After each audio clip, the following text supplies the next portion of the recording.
I just found out my ex-husband's daughter is getting married, and I've been holding on to his grandmother's ring all these years. Should I give it back? My 53 female ex-husband and I married too young. It was a classic white wedding with vows and the tradition of passing down a family ring. My ex was given his great-grandmother's wedding ring to give to me on our wedding day. We had a wonderful start, but we both really weren't ready to settle. He cheated on me and my drinking turned into alcoholism. We divorced and the ring was never really discussed, so I've kept it all this time. We married at 19 and divorced by 22. Luckily, we didn't have any kids. We went our separate ways. He found someone and remarried and had a girl and boy. My journey has been harder. Alcoholism took many things from me, but I kept the old wedding ring. Never pawned, traded, or lost it, even during some really dark times. Even though my marriage ended, it was like a memory of better times. I've gotten clean and so far I'm on a long winning streak getting my life put back together. Through the gossip lines, I found out my ex is still married and his daughter, their oldest, just got engaged. I still have his great-grandmother's ring. He had talked with me before we even got married about how he wanted to pass it down to his daughter one day. We haven't talked once after all these years.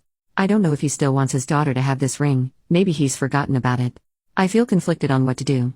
It wasn't a good ending, we were so young and stupid and mutually overly entitled. Should I get in touch, or let sleeping dogs lie? Mail it as a wedding gift with a card anonymously? Or say it's from me? Edit to add, thank you for all your kindness. I will definitely get in touch with him and let him decide where we go from there. Hopefully he'll want to meet face to face. It would be nice to see him after all this time. Update, I decided I needed to do this for his family. I had the ring professionally cleaned at a jeweler and given a pretty box to put it in. While I was there I took the advice of one commenter and ordered myself a ring. Instead of an inset diamond, I gave mine a ruby. It was my grandmother's name and she never gave up on me and it seemed fitting considering the other ring belonged to a great-grandmother. I decided to have maybe a cliché engraving of the word forward because that's how I've made it here to where I am now, by moving forward. My ex lives about 2 hours into town and I had a girlfriend come with me. First we drove by and there weren't any cars, so we grabbed lunch and tried again.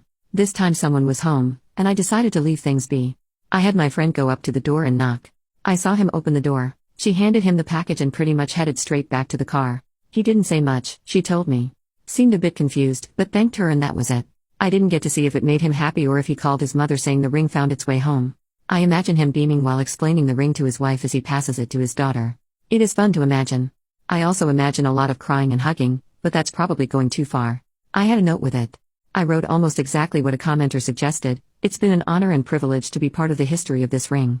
Please accept it back with best wishes to your family and to your daughter's engagement. In a way, I kinda like not knowing how everyone reacted. I can daydream about it, my own fairy tale. I didn't include any way to contact me, just my name. I found him and feel if he wants to, he'll find me. But I don't see much point. Our time was short and it ended and this is probably the best closure I never expected. It makes my heart lighter. Thank you all for helping and sharing this with me.